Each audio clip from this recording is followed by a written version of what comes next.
Olá, amigos do Quartel-General, um imenso prazer estar com vocês mais uma vez. Hoje falaremos sobre a Lei 11.671, que fala sobre a inclusão e transferência dos presos para o Sistema Penitenciário Federal. Essa lei, Lei 11.671, ela será complementada pelo Decreto 6877, Decreto Regulamentar 6877. Antes de começarmos a falar, queria mandar um abraço aí pro pessoal do CIOSAC, aí Pernambuco. Estamos juntos nessa batalha aí, pessoal. Guerreiros aí do sertão pernambucano, protegendo e servindo, protegendo a sociedade dos males do diabo, dos seguidores do Satanás. Agora vamos lá, futuros policiais penais do estado de Pernambuco. Vou falar sobre a Lei 11.671. Olha só, começando o seguinte.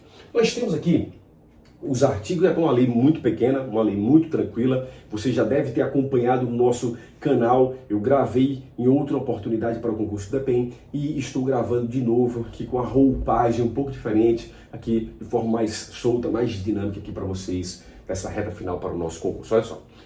Lá na lei nós temos o seguinte: quem é o juiz que exerce a atividade jurisdicional lá nos estabelecimentos prisionais, nos estabelecimentos penais federais? Vocês devem saber que existem 5 penitenciárias federais, uma em Mossoró, no Rio Grande do Norte, uma em Porto Velho, Rondônia, Catanduvas, Paraná, Campo Grande, Mato Grosso do Sul e também uma no centro do Brasil, em Brasília. Perfeito? E nós temos o seguinte: a atividade jurisdicional é exercida pelo juízo federal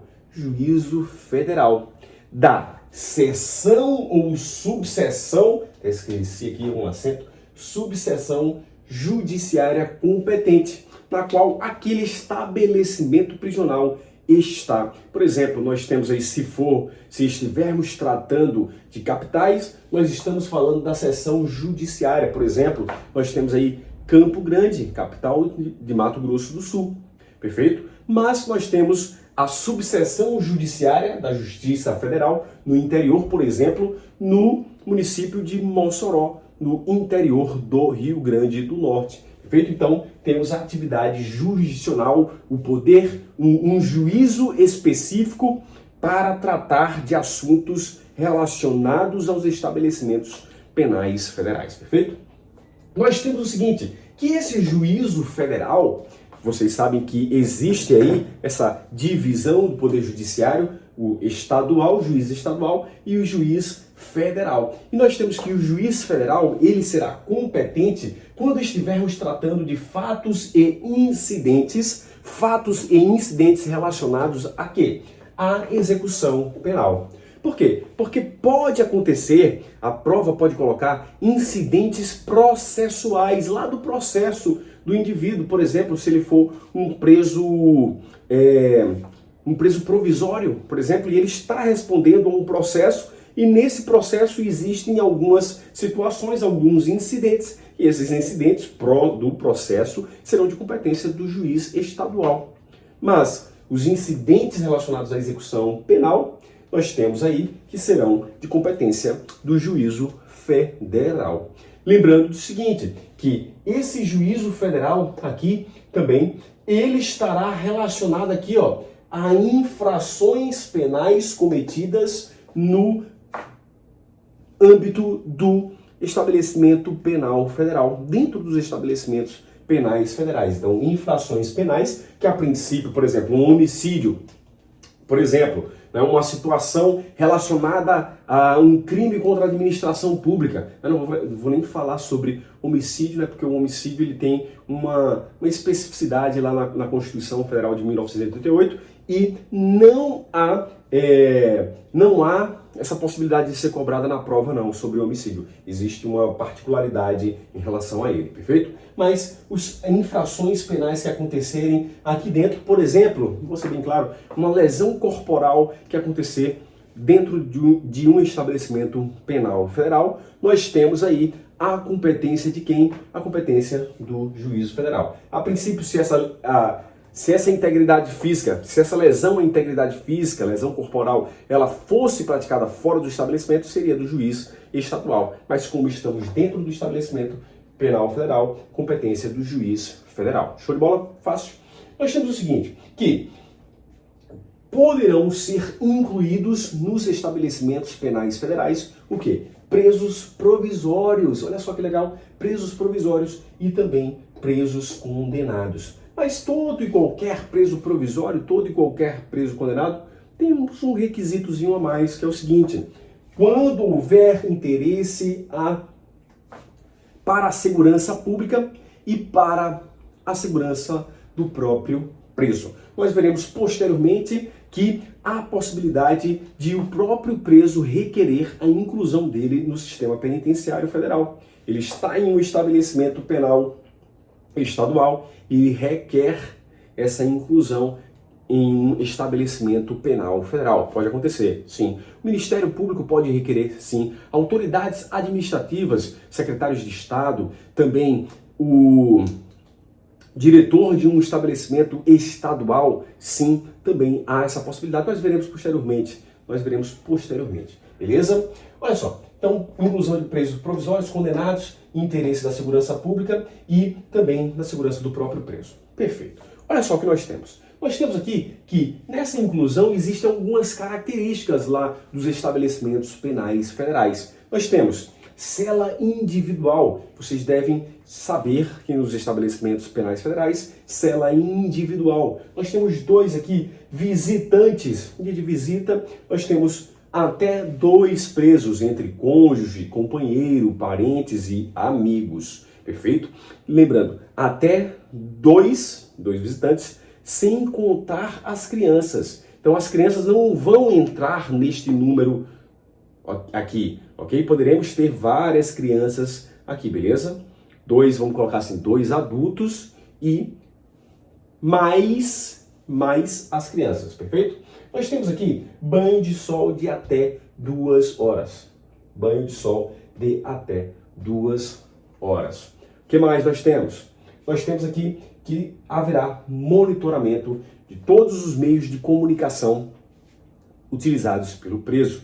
E aí ele fala assim, inclusive a comunicação escrita. Então, muito interessante essa observação. Aqui tínhamos aí um posicionamento do Supremo Tribunal Federal e esse posicionamento, vamos dizer assim, que se transformou em agora uma passagem de um ato normativo. Legal, perfeito?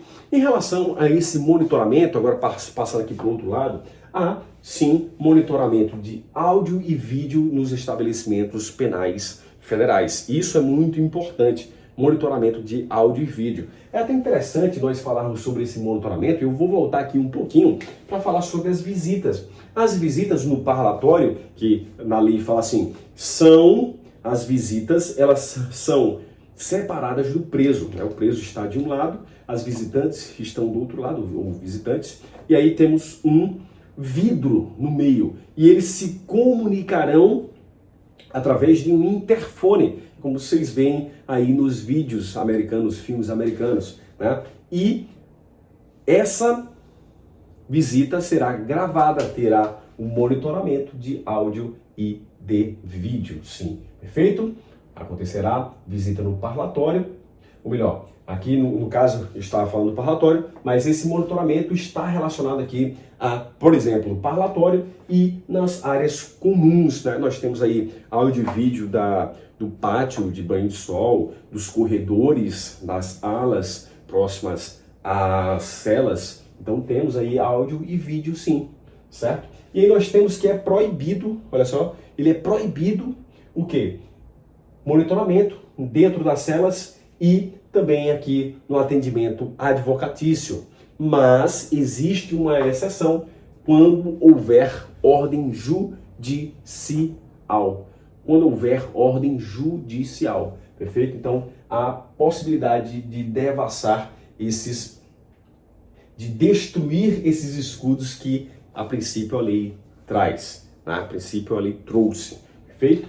E lembrando o seguinte, que é crime divulgar essas informações aqui. É um crime previsto no artigo 325 do Código Penal, de violação de sigilo funcional. Perfeito? Depois leiam lá. Vou até colocar aqui o número do artigo, se não me falha a memória aqui, né? Depois corrijam-me aí nos comentários. É importante que vocês vejam os comentários. Comentem, curtam, comentem e compartilhem nossos vídeos aqui. Esses vídeos são feitos para vocês, pessoal. São feitos única e exclusivamente para vocês. Peço sempre o apoio de vocês, sim, para comprar uma apostila, porque elas vão ser importantes para você, é importante para nós, é importante para vocês também. Tenho certeza disso. Eu falo com absoluta certeza de que as questões que nós mostramos na nossa apostila, ou nas aulas, nos cursos preparatórios, elas são bastante objetivas. Elas são bastante objetivas. A gente consegue acertar as questões do concurso, porque nós estudamos, enquanto vocês estudam para o concurso, para aprender português, direitos, nós estudamos a banca examinadora. O que ela mais cobra, da forma que ela mais cobra, quais os problemas que elas mostram em algumas questões, né? Por exemplo, algumas M's que elas fazem, né? Realmente há gabaritos que nós não concordamos, isso é questão de interpretação, às vezes as bancas examinadoras fazem isso, infelizmente, mas é um número muito pequeno para nós nos preocuparmos assim, perfeito?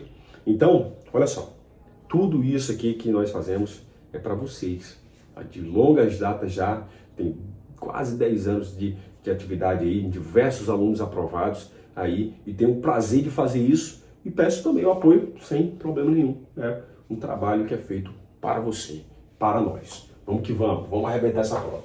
Olha só, então crime 325 do Código Penal, beleza?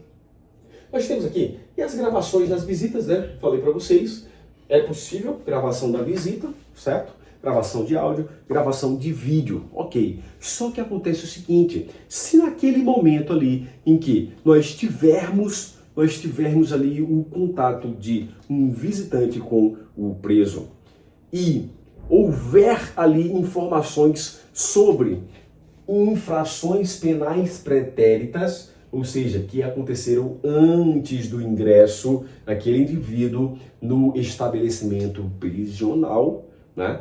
O que vai acontecer?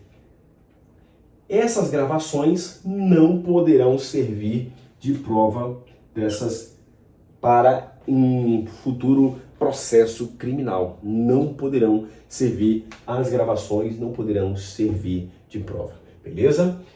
Vamos lá. Continuando aqui, uma questão muito interessante, que na lei de execução penal nós temos a figura do diretor, né? E o diretor tem algumas atribuições administrativas. Perfeito.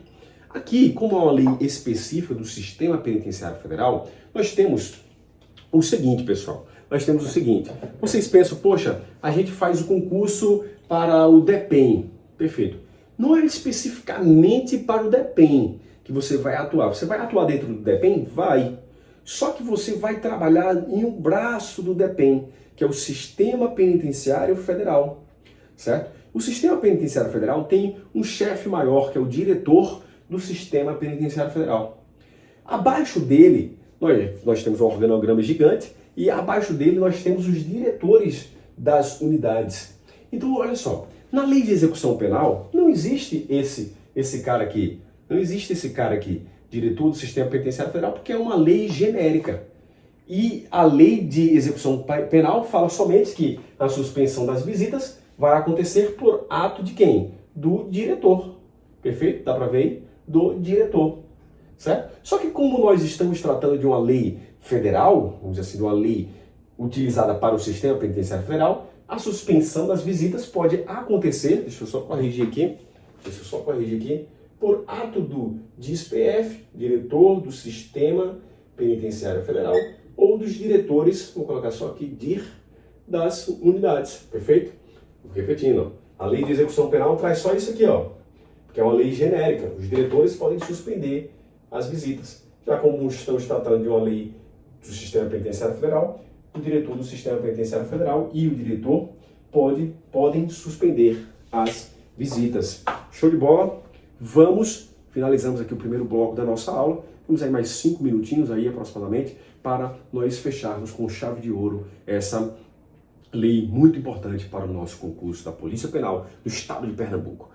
Falo para vocês aqui, ó, copia esse quadro bisurado. Copia!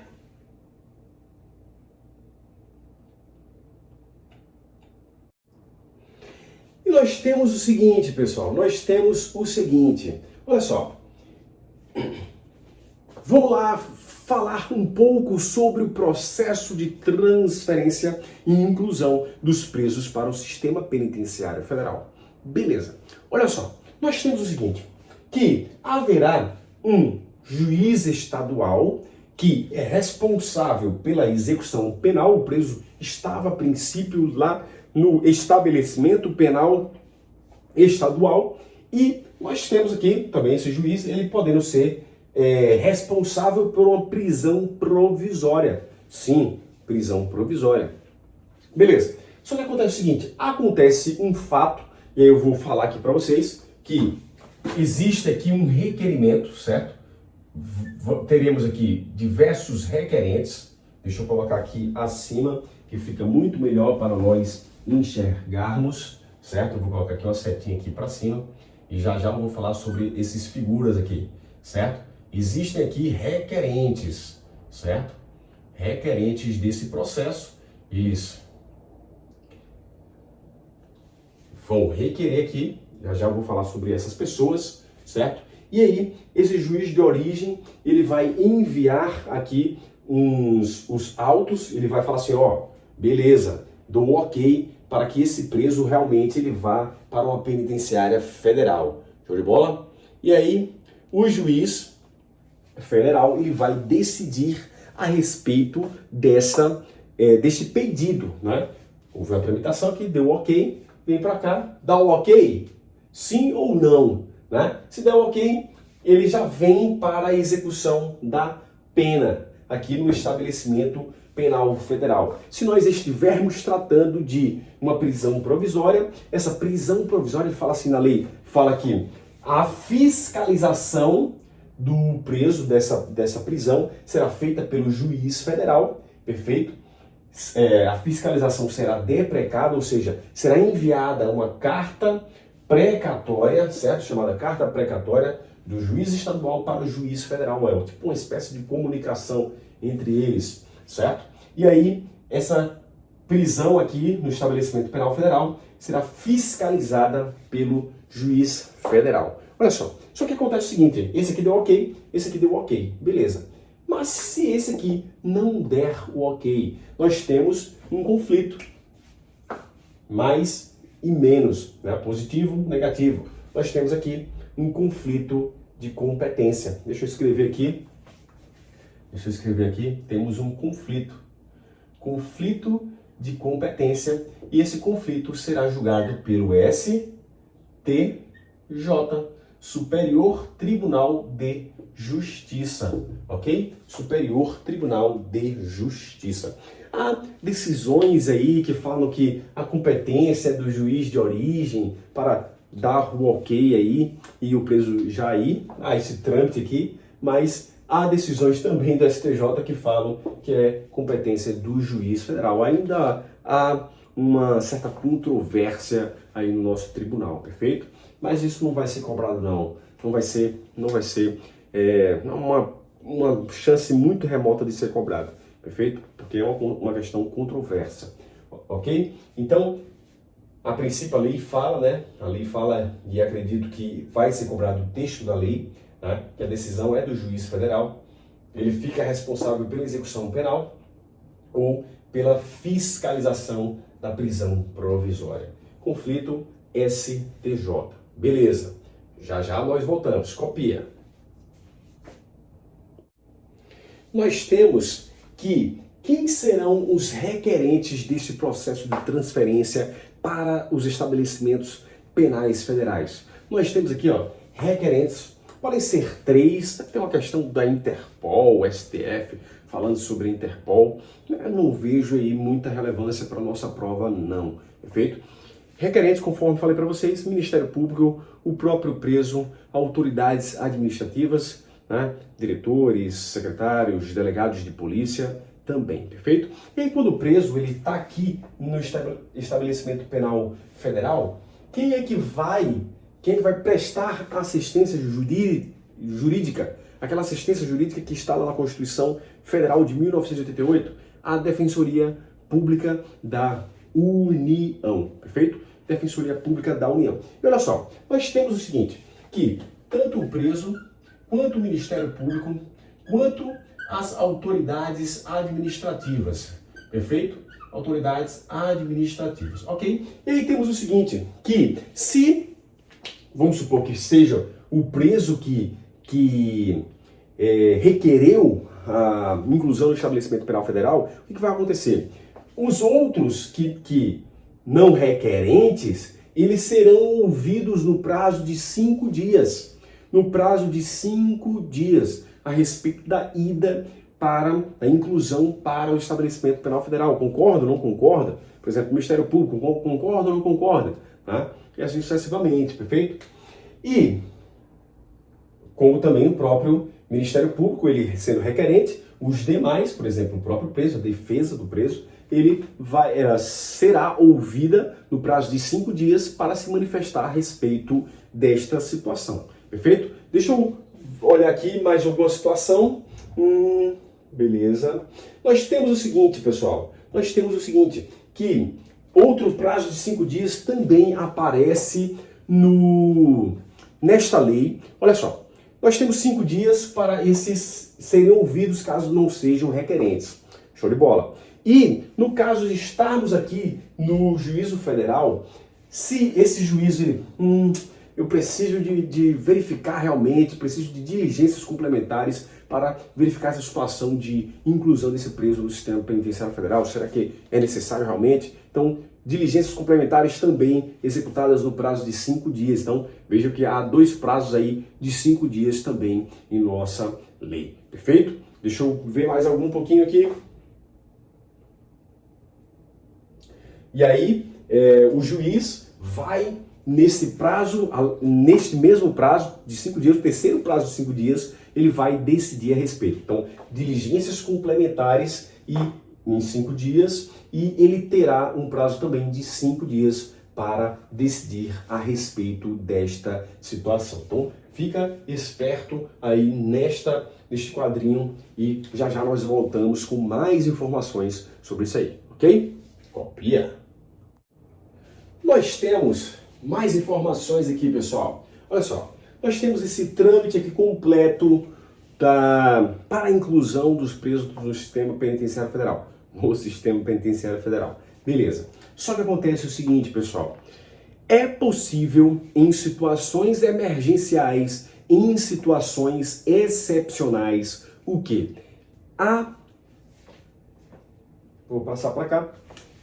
Imediata transferência deste preso para o sistema penitenciário federal. Vamos supor uma situação, sim, se o preso no estabelecimento estadual, se houver o quê? Um risco de fuga.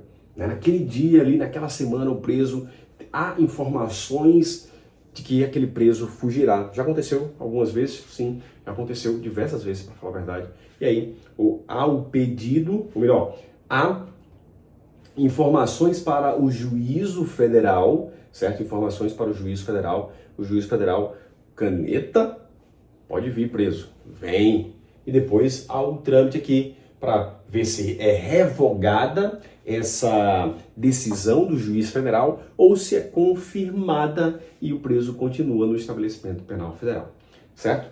Segunda informação, nós temos aqui, lembra que eu falei que a prisão provisória ela vai ser fiscalizada aqui pelo juiz federal, né? Tem essa fiscalização deprecada ao juiz federal, beleza. Isso acontece o seguinte, ó, pode acontecer desse preso provisório ele estar sendo investigado, estar sob um inquérito policial. E aí o que acontece? Se ele for transferido de um estabelecimento do estado, né? Vamos supor do estado lá do Acre, né? E for para uma penitenciária federal aqui, penitenciária federal do Paraná, por exemplo, né, Catanduvas, Paraná.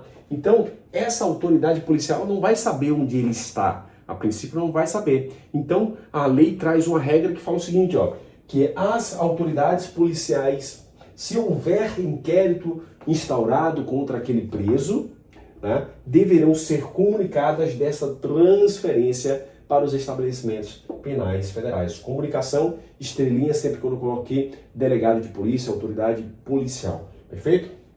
Vamos mais. Na inclusão, nós temos um período de permanência. Quando aquele preso vai para o sistema penitenciário federal, existe um período de permanência que é imposto. E aí nós temos o seguinte, vou sair aqui um pouquinho de tela, nós temos aqui, ó, que a inclusão vai ter esse período de permanência de até 3 anos, podendo ser renovável por iguais períodos. Olha só, ele fala inclusive no plural, perfeito. E acontece o seguinte, que se extrapolado aquele período e não houver pedido de renovação, aí o que vai acontecer? Ó? Olha o que vai acontecer, ó. O juiz de origem vai ser obrigado a receber o preso de novo. Perfeito? Mas pode acontecer de ser pedido aí termos o pedido de renovação do prazo. E aí vai haver uma decisão de novo. E por enquanto que está sendo decidido, o preso fica no estabelecimento penal federal. Por isso que podem acontecer algumas situações em que extrapolou o prazo e o preso continuou no estabelecimento. Por quê? Porque está esperando uma decisão do juiz federal. Beleza? Então, lembra desse prazo aqui, ó, muito importante para a nossa prova. Todo o quadro muito importante para a nossa prova. Copia! Por último, mais 2 informações muito importantes aqui também. Inclusive uma delas é uma renovação legal. Olha só, nós temos muito interessante. Preste atenção ao seguinte. Vamos lá até... Nós temos que a lotação dos estabelecimentos não poderá ser extrapolada. Por quê? Nós temos aquela regra de celas individuais. Então nunca poderemos ter 2 presos em uma cela, perfeito? Celas individuais. Qual é a lotação do estabelecimento penal federal? Vocês devem saber. Agora, 208 presos. 208 presos. 208 presos. Quase que não sai. 208 presos. Sem corte, aqui é diretão. 208 presos. Então, nunca pode extrapolar. E deve ser mantido um número abaixo aquém das vagas. Por quê? Porque para ser reservado em situações excepcionais, em situações de uma inclusão, transferência emergencial, como aconteceu no caso de presos de São Paulo, né? 20 presos precisavam ser transferidos. Então, as penitenciárias nunca estarão aqui nesse topo, 208 presos, nunca, certo? Estará bem a 150 presos, 120 presos, 100 presos, enfim. Existe um número abaixo, certo? E sempre com a reserva ali, com algo a mais ali para ser utilizado em situações excepcionais. Perfeito. Por último, aqui finalizando aqui na sequência da lei, nós temos que... Lembra que eu falei que as decisões sobre inclusão e transferência podem serão por um juiz federal? Sim. Mas existe uma renovação da lei que, para evitar essa questão de um conflito ali somente com o juiz, de estar sendo marcado pelo crime organizado, por alguns criminosos, aí o que foi decidido? O que foi colocado na lei? Foi colocado que as decisões de inclusão e transferência podem ser feitas por um órgão colegiado, E não só a inclusão e transferência, como também a concessão e denegação de benefícios, e também a imposição de sanções, como por exemplo o RDD, que é uma sanção imposta pelo Poder Judiciário, certo? Então há essa possibilidade aqui de participação desse órgão colegiado. Então fica esperto aqui, Está lá entre os artigos 10, 11, 12 por ali da nossa lei, ok? Então falo para vocês, copia esse quadro aí bisurado. É óbvio, né, que vocês podem organizá-lo aí no seu caderno de uma forma mais fácil, até porque aqui a gente tem que gravar em diversos quadros, né? Então não dá para fazer um mapa mental geralzão, mas vão organizando aí na medida do possível e formem um caderno, um arsenal de informações, um arsenal para ser utilizado contra a banca examinadora. Vamos arrebentar lá na Polícia Penal. Chegar chutando a porta, chegar entrando, sou policial penal já. Eu sou os candidatos, eles vão falar assim, poxa, esse candidato aqui, ele é maluco.